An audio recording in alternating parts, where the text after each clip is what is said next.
So I should be careful. There's a difference between radiation and radioactivity. What we're going to be talking about is radioactivity.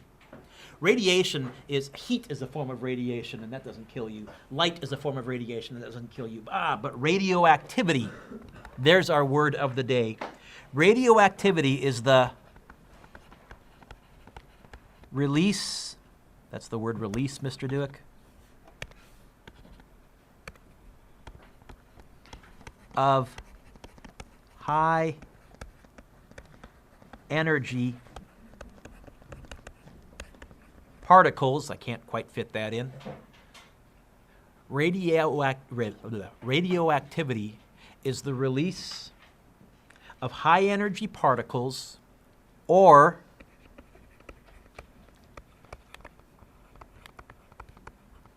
rays of energy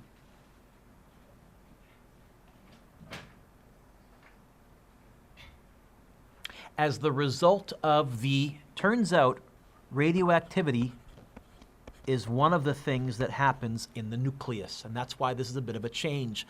Up until now, Matt, all the action has been in those electron shells. Now we're saying, radioactivity is what happens when nuclei go haywire. And it's the release of either high energy particles or high energy rays of energy. Only some forms of some elements are radioactive. Not every element is radioactive. In fact, most of the radioactive ones are further down along your periodic table, but it turns out there are some near the beginning that you take for granted that are actually radioactive too. So uranium is radioactive. Radium is radioactive. Potassium, which is not that far down on the periodic table, it turns out, is radioactive.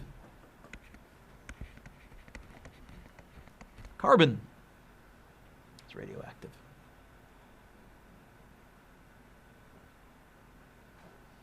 All of you are exposed to some radiation all the time. We call it background radiation. And background radiation is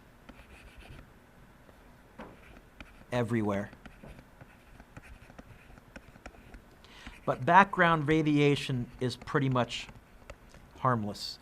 So, Allison, whenever you hear somebody talking about a nuclear site being radioactive, the first thing, Allison, you want to ask yourself is, okay, compared to the background radiation, because often I've seen people, news reports, and, the radiation is blah, blah, blah.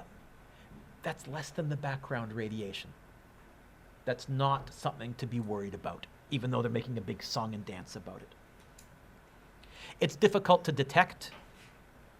Scientists use something called a Geiger-Muller counter, often just called a Geiger counter. By the way, both Geiger and Muller were students of Michelson, the father of radioactivity. Hey, remember the guy that discovered the electron? The reason we call him the father of radioactivity in science and, heck, chemistry, really, atomic theory, is because a lot of his students went on to big things as well. How does a Geiger counter work? We're not going to get into that. Google it. So, I said here, draw a diagram of an atom, include the 3 subatomic particles, their locations, and their charges. Let's draw one big circle for an electron shell. I'm going to cheat. There's my big electron shell. What's on the outside in the shells? I already said it. What particles? What subatomic particles? So let's put a little E minus. It's the first shell, so it only holds 2. But what's inside the center of the atom? The nucleus. Now, the nucleus should be really to the infinity power small, but so this is not to scale. But inside the nucleus, we have protons and we have neutrons. Inside the nucleus, we have protons and we have neutrons. You guys good? A little focus, okay? And for the most part, most of the radioactivity that we're talking about, Matt, occurs in there. Which means for the first time, we're going to be mucking around with how many neutrons and how many protons there are in atoms. We've stayed away from that. In fact, I lied to you. If you had me in Science 9, I told you the number of protons doesn't change. That's a fib. It does when things are radioactive. Okay? Well, there are two main types of radiation, and the second type gets broken up into two subtypes. So the first type are, draw a little fish pointing downwards. You don't have to do it that big, but I drew it really big so you could see. That's an abbreviation. It's on your purple sheet, near the middle.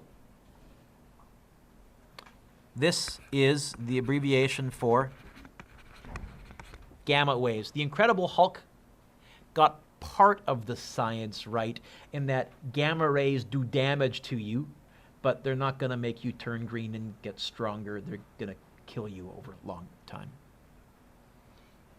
And Matt mentioned this when I asked, hey, tell me about what you know about radiation. You said, well, there's like microwaves. So Matt, if you look up, we have here's a picture of the electromagnetic spectrum. We have radio waves, which are very long, low energy.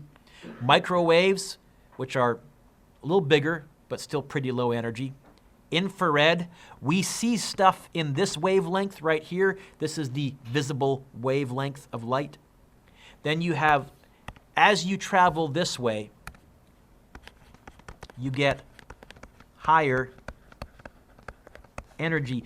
This is why a cell phone in your pocket, because cell phones give off microwaves, you don't have to be worried about that. This is why infrared, heat is infrared. You're not going to get damage to you standing in front of a campfire.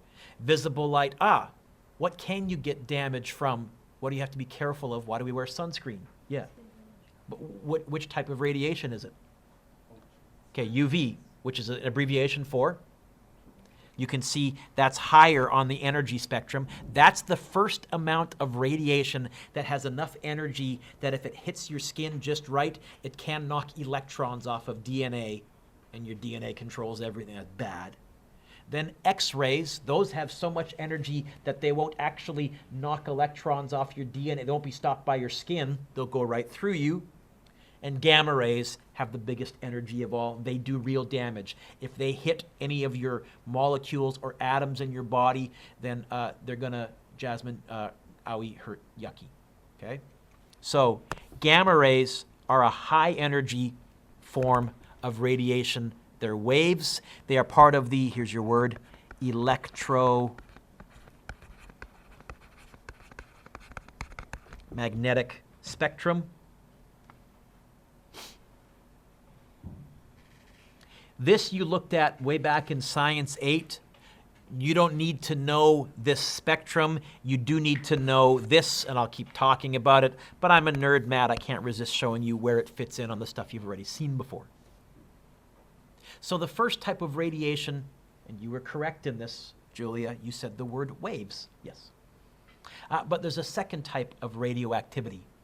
It can be particles. Little tiny, tiny, tiny, tiny particles.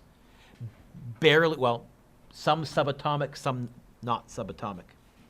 The first type that we have, leave a space and write the word alpha in the right, like towards the end of the blank. Hey, what word goes with alpha? Close. Beta, leave a space. The two other types are what we call alpha and beta, but we have abbreviations for them too. The abbreviation for alpha is a fish on its side. And yes, that's where our letter A came from. See it? We just stopped doing that part. And the abbreviation for beta is a curvy B with a tail. And yes, that's where our letter B came from. And yeah, it turns out the word alphabet came from alpha beta. It literally does mean A's and B's, or your ABCs is what we say in English. Are those on your purple sheet as well, somewhere? In the middle square is what I'm talking about, yeah? Does it actually have the word alpha and beta and gamma on there? Okay, so you're going to have to memorize what goes with what. The beta one I find pretty easy because it looks like a letter B. The alpha one I find fairly easy because it looks like a lowercase a. Oh, and then by a process of elimination, the other one's gamma. This is emitted by the decay of some atoms. Next page over. So let's talk about isotopes. This is a word almost certainly I'm going to ask you to define. So like I already underlined it, put a star next to it, whatever you want to. What's an isotope? I'm willing to bet you've all heard that word. It's a science-y word. So it turns out different atoms of the same element can have, Sage, different numbers of, what's that abbreviation for, folks? Neutrons, okay? You can write the word neutrons, but I'm going to use abbreviations. It turns out I fibbed to you a little bit whenever I said to you, well, how many neutrons? What I was really saying or asking you, Joseph, was how many neutrons in the most common version of that element, unless it doesn't go radioactive at all, which can lead to different atomic masses.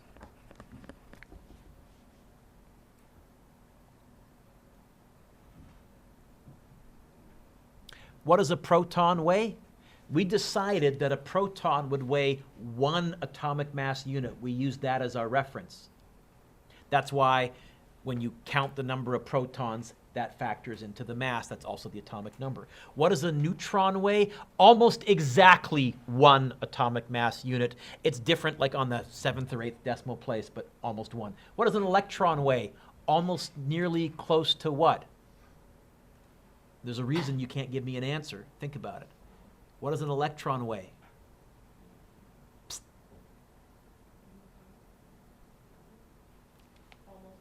Essentially nothing. We're going to ignore the mass of electrons. But what we're going to say is, if you lose a neutron, the mass on your periodic table just went down by 1. Thankfully, you can do it in your head. You're subtracting 1. If you gain a neutron, the mass on your periodic table just went up by 1. And again, you can do the math in your head, just add 1 to, but make sure it's the mass. You may later on want your pink periodic table out, but for now we're okay. So the atomic mass, Ryland, that we gave you on your periodic table is actually a proportional average. That's why some of them have decimals, don't work out evenly. And in fact, the less evenly they worked out, the closer they are to like a 0.4 or a 0.5 or a 0.6, probably it means there's a big chunk of these that are radioactive, a big proportion of these that are radioactive. So you ready? What's the word in the heading that I underlined? Isotopes. It turns out atoms with the same number of protons, which means they're the same element, but different numbers of neutrons, are called isotopes. So an you know what? How about we get out also our pink periodic table?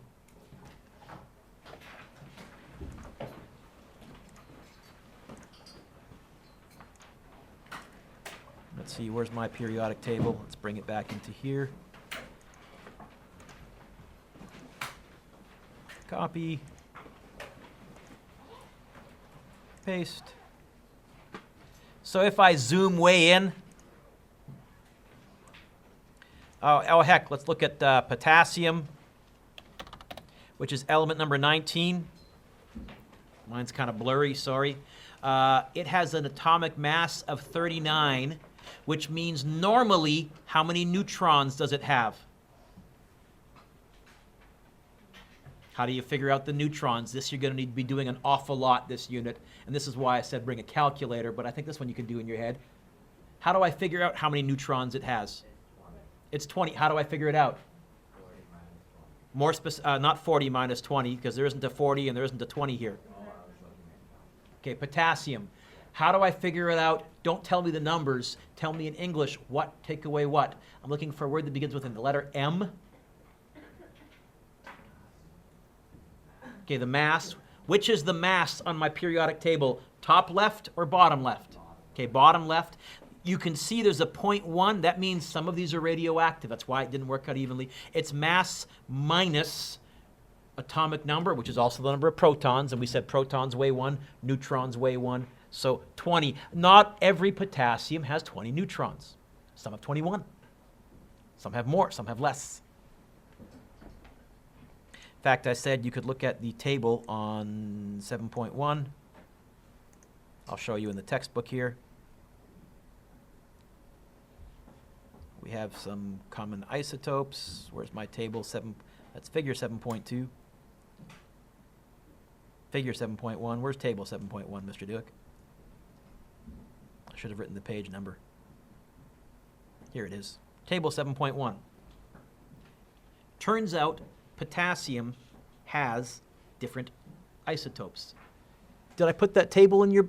No, I didn't. Okay. So there's something called potassium 39, potassium 40, potassium 41. The one on your periodic table is potassium 39. That's its mass. But there is also potassium 40, potassium 41. Back to the notes. So how do we write this?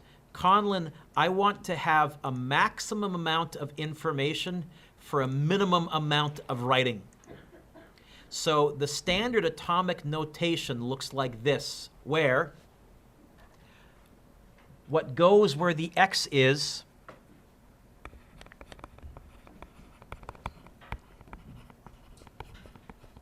the atomic symbol.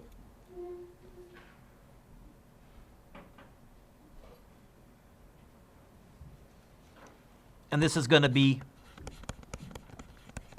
letters, 1 or 2, because some elements are 1 letter, some elements are capital and small letter, 2 letters. The number that goes where the A is going to be the atomic mass, and the number that goes where the Z is going to be the atomic number, which is also the number of protons. It sounds confusing, but when you wrap your brain around it, ooh, it's nice. It's nice. It's a nice way to write a lot of information. Hey, Allison, a radioactive element is uranium.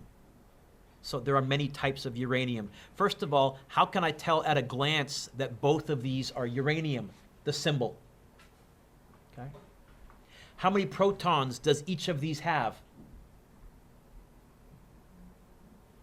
Lydia, what's the atomic number for uranium? Also 92.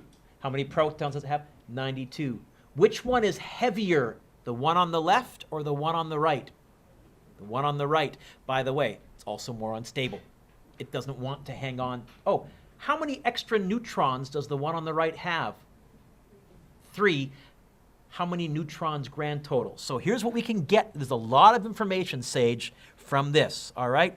So A equals, where did I put the A? The atomic mass. This has a mass of 235. This has a mass of 238. And you would read this as uranium-235 or uranium-238. Makes you sound very, very evil scientist-ish. Z is, in each case, 92, 92. How many protons? And you can get that from your periodic table because jasmine uranium always has 92 protons. It's element number 92 for that reason. How many neutrons? I have to do some math. How can I calculate the number of neutrons? This is why I said you might want to bring a calculator. How can I calculate the number of neutrons that uranium-235 has? Not 235, not 92. I see Jasmine, she's using your phone as a calculator. I'll live with that. Thank you. You weren't texting. I saw you. You were using your phone. What'd you get? You were using a calculator, right? You were. Oh, please tell me you weren't texting. You were going like this. How can I calculate it? What's the mass of uranium-235? I'll give you a hint. What's the mass of uranium-235? How many protons does it have? Now, it's in the formula, the symbol, but it's also on your periodic table. How many neutrons does uranium-235 have? How many neutrons does uranium-238 have? Well, it's going to have 3 more, so 146 or 238 minus 92. Now, if you can comfortably do that math in your head and get it right every time, then technically you don't need a calculator. But generally, I find for 3-digit numbers and 2-digit numbers on a test, I like a calculator so I don't make a mistake. Turn the page.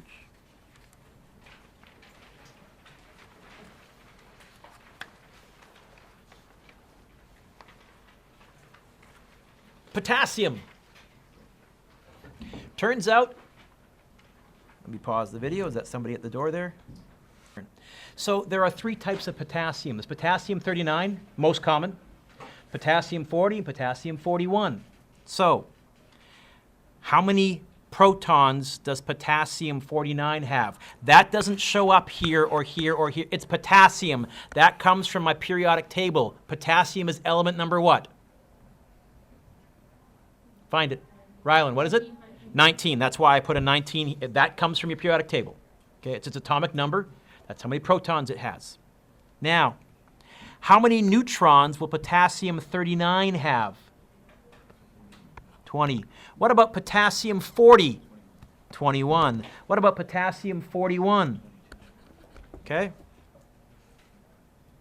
How many electrons? Well, as long as we're a neutral atom, it's going to have the same number of electrons as protons because it's a neutral atom.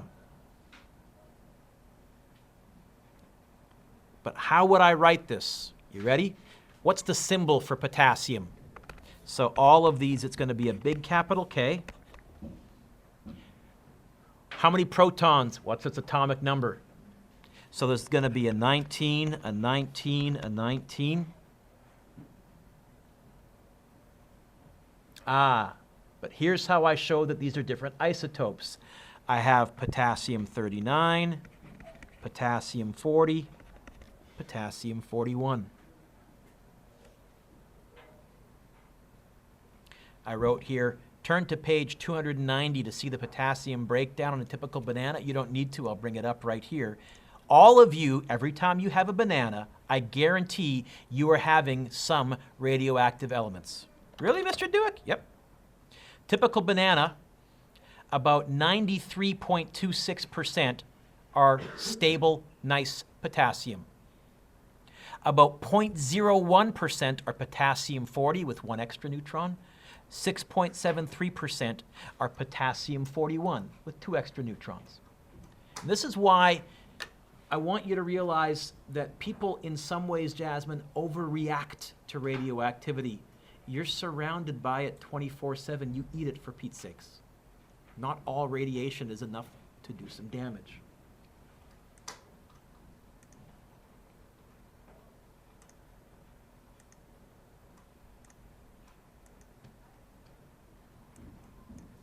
Put your pencils down.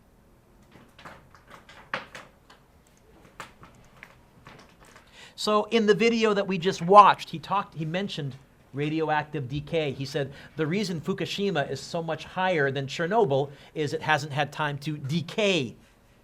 What do we mean by that? Well, radioactive decay is the process by which unstable isotopes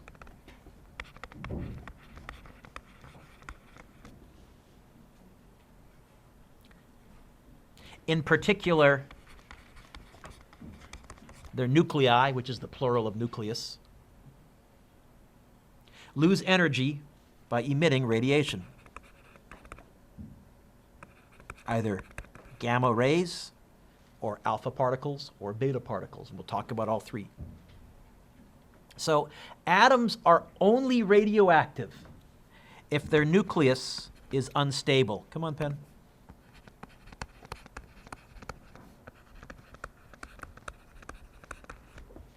So a potassium-39 is not radioactive. It's quite stable. Some of the other forms of potassium, not so much.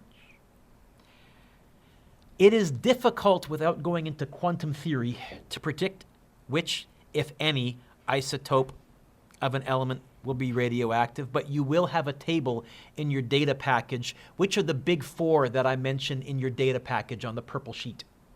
That's the, is it 4 or is it 6? The top chart. Someone have the purple sheet? There are several radioactive elements. What's the first one I mentioned? Carbon what? Carbon 14, then what else?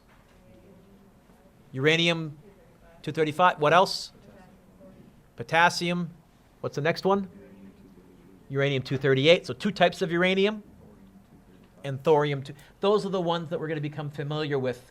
Jaden, do you need to memorize them? No. Do you need to understand what each of those numbers means? Yeah. Okay? We'll talk, there's also stuff about half-life, and we'll talk about how that works next lesson.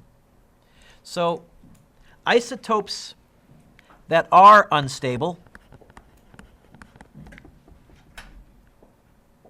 and therefore able to decay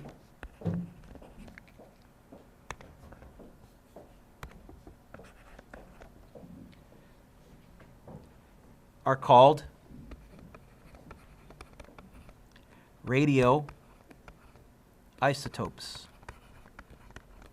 Matt, this is what hospitals get or look for if they want to treat cancer. In fact, there's a real shortage of them right now. One of the benefits of the Cold War ending is Russia and the US are not enriching as much uranium. They're not building as many nuclear bombs. But one of the benefits of that was, as a side product, many radioactive isotopes were being produced, and those all went to medicine. In fact, UBC has a particle accelerator. It's called Triumph. And I kid you not, it's got a special underground pipeline. I think it leads to VGH, I think directly to VGH, where they can fire particles into each other, enrich them, and send it underneath Vancouver to the hospital where they use it to treat cancer patients. Things you learn. When unstable atoms emit, Julia, you said waves, particles, and or, let's say, energy waves, energy rays.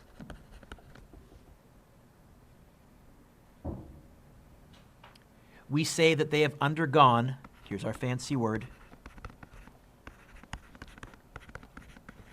radioactive decay.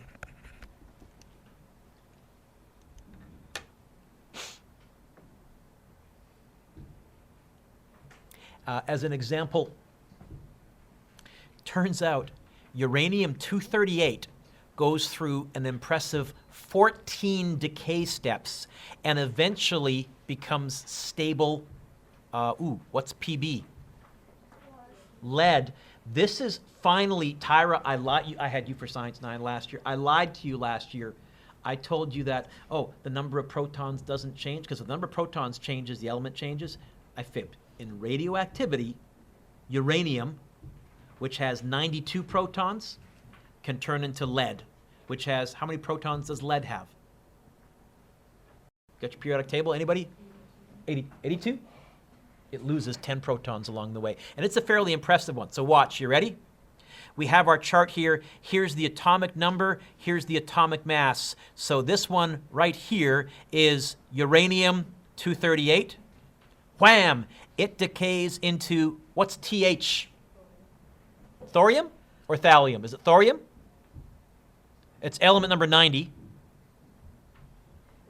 Thorium, which, wham, changes into palladium, element number 91, which, wham, changes into uranium-234, not stable, which, wham, decays into thorium-230, which decays into radium-226, which decays into, what's Rn?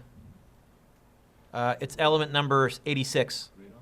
Radon, 222, which decays into, is PO polonium? 84, element 84, is it polonium? I'm asking, I don't know these memorized. Is it radon, by the way? It was Rn radon? And then polonium, 218, which decays into lead-214, which decays into bismuth-214, which decays into polonium again, 214, which decays into lead again, 210, fewer neutrons, which boom, boom, and you end up with something that's stable. Now, the positive is this is what allows us, Max, to look at rock samples and figure out how old they are, because we know how long this should take, and we know approximately what fraction of each of these should appear in a rock after a given time.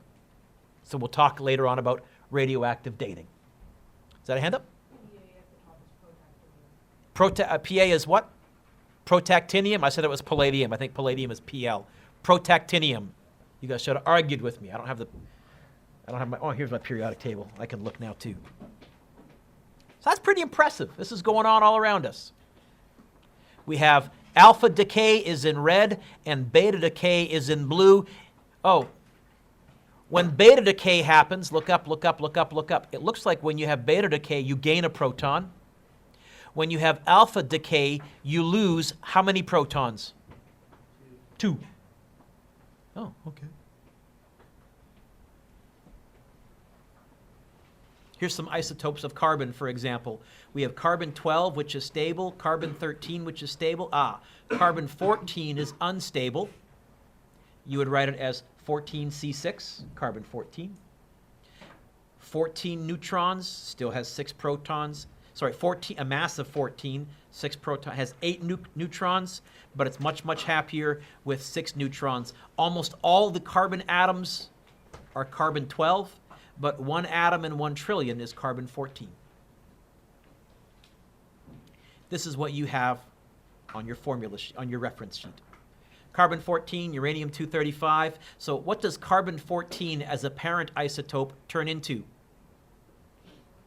Nitrogen-14. By the way, what do we call the offspring of a parent isotope? Daughter. We have to talk about parent isotopes and daughter isotopes. What does uranium-235 decay into? Lead-207. What does potassium-40 decay into? Argon-40. What does uranium-238 decay into? Lead-206. What does thorium-235 decay into? Lead-208. What does rubidium-87 turn into? Look at uranium-238. Approximately how many years does it take for half of it to decay? That's what a half-life is. After 4.5 billion years, about half of the uranium will be left, and about half of it will have turned into lead-206. And this is how, Joseph, with good instruments, we can start to use radioactivity to date objects. And this is how we know, for example, well, how old is the Earth? We can use radioactive dating to figure that out. Approximately how many years does it take for half of the uranium-235 to decay into lead-207? 710 million years. Which one of these is fastest? Carbon-14 has a half-life of about 5,730 years. So, you ready? Here's the meat and potatoes. Turn the page. I think. We don't have to. You guys don't have to turn the page? Oh, well. Unless you already have. Okay. There are 3 types of radiation. Alpha decay. From now on, Cam, I'm going to use the alpha symbol because I'm lazy and it's a good abbreviation. It turns out an alpha particle is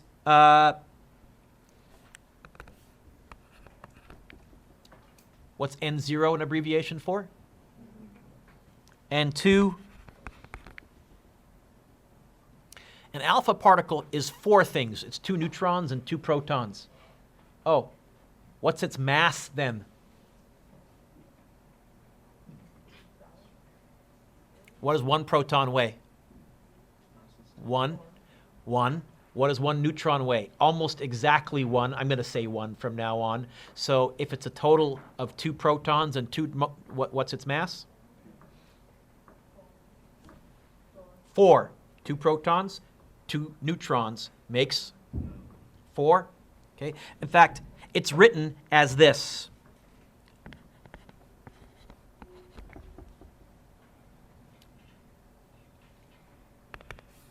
What's this? Alpha. What's its mass? 4. How many protons? How many neutrons? Do the math. It's 4, take away 2. Turns out, if you have 2 neutrons and 2 protons, it's identical to a helium nucleus. Go look on your periodic table. Helium, if you remove its electrons, in its nucleus has 2 protons and 2 neutrons. So sometimes you'll see it written like this. That's also an alpha particle. Which one's less writing? Conlon, the symbol. Which one will I use? Almost always the symbol, but you'll see both on your test.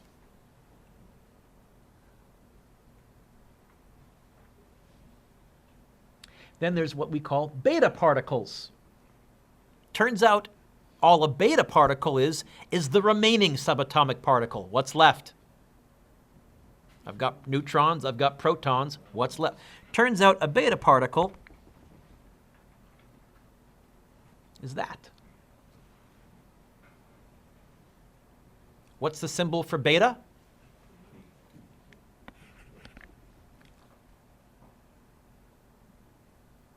What's the charge on an electron? What's the mass of an electron? It's a trick question. It doesn't, so as a number, what would you say? There's a beta particle. Or, because it's actually an electron, sometimes you'll see it written with an E for electron. Which one do I prefer? This time I can't say one is shorter than the other, but one is certainly nerdier than the other, so I'll be honest, I prefer to use the beta symbol because how can I not? It looks cool! But I'll accept either, and you may see either. I think both are on your purple sheet though, yes? Okay. Then there's something called gamma decay. Now this is energy. This is energy. So its symbol is that, but energy has no mass, and energy has no charge, and there is no alternative symbol for gamma. So let me again say, Alex, do you need to memorize these? They're on your sheet, but you better understand what's what and what they mean. Okay? Having said that, Joseph, it's pretty good shorthand.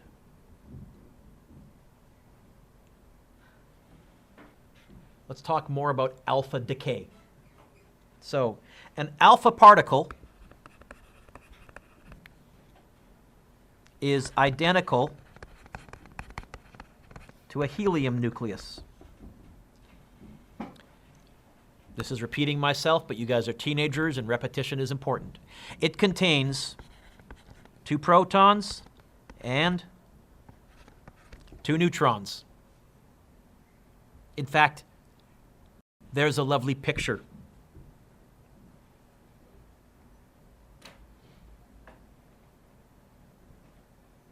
There is a nucleus spitting out an alpha particle. Now here's what happens then, Jasmine. Because the nucleus just lost 2 protons, yes, I know it lost 2 neutrons, but it just lost 2 protons, Courtney, it's become a different element. Think about it. It's moved down, chunk, chunk, 2 on the periodic table. It's become whatever was 2 previous to it. And that, in Science 9, we told you couldn't happen. Or, I know I told my kids last year that in Science 10, I would tell you there was it's radioactivity. This is how, Matt, certain elements can decay into certain other elements. I wrote down here the numbers on the right must add up to the numbers on the left. We're going to pause here. I've talked lots. We're going to pick up with this Friday, so no homework tonight.